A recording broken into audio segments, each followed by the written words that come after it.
You load 16 tons, what do you get? Another day older and deeper in debt. St. Peter, don't you call me, 'cause I can't go. I owe my soul to the company store. Greetings, Donald here, and if you know me at all, you know that I write resumes. In fact, you might even know that among the worldwide resume writers, I am a little bit famous. And there are some great resume writers out there, but nobody does this work better than I do. And having said that, nobody knows what I do. People ask me, what do you do? I tell them I write resumes, profiles, Really? Do people pay you to do that?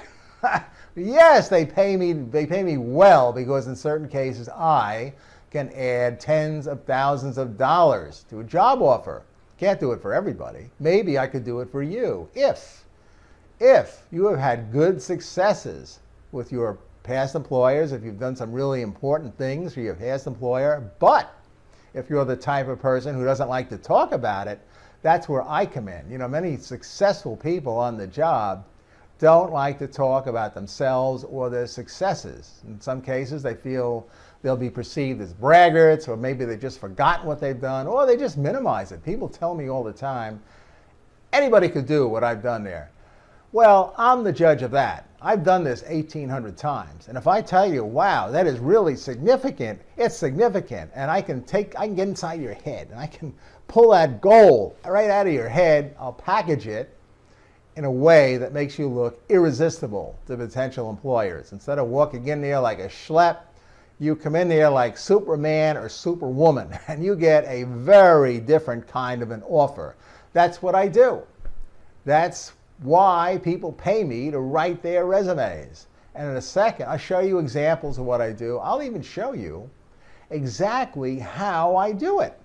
And you're going to be tempted to say, that's the secret, Plain language. Well, I can do that. Well, go ahead and try. I tell you something. I make it look easy, but it's not. Okay, so here's example number one, $1 million resume before and after. And by the way, these stories are true, but I've changed all the identities. So example number one, here's a cybersecurity expert. He started working in a new job at a global bank. After a few weeks on the job, the cyber thieves in Europe invaded the bank with a new type of cyber attack. The bank jumped into emergency panic mode. They called in all the in-house staff as well as a team of consultants from the world's top cybersecurity company. The consultants knew what to do, but implementing their plan would create a mess. And cleaning up the mess might cost over $30 million to clean up. Instead of that, my client proposed a solution that could fix the problem without spending any money. He had already fixed this problem for his previous employer. Can you imagine that great contribution, saving the bank $30 million within his first month? A few years later, he got restless and wanted to change jobs. He told me that dramatic story about the $30 million, but I could not find it on his resume. Where's the $30 million success story, I asked. He pointed me to this little paragraph you see here on his resume. It's gibberish. 5 little bullet points that barely make any sense in English. On his new resume, we told his real story without getting into trouble, or violating any confidentiality. And that new resume catapulted him into the stratosphere. Bigger job and a 30% increase. You get the idea. Now, here's an example. Somebody I talked to this week, he went to a very top school like MIT for engineering. This resume is so impossibly dense that nobody will read it. And he graduated from good schools for a master's in engineering and an MBA, but he's stuck at mid-level at one of the world's largest corporations. And if what he told me is true, he performs head and shoulders better than his colleagues. He believes that he can outperform his boss. But now look at his resume.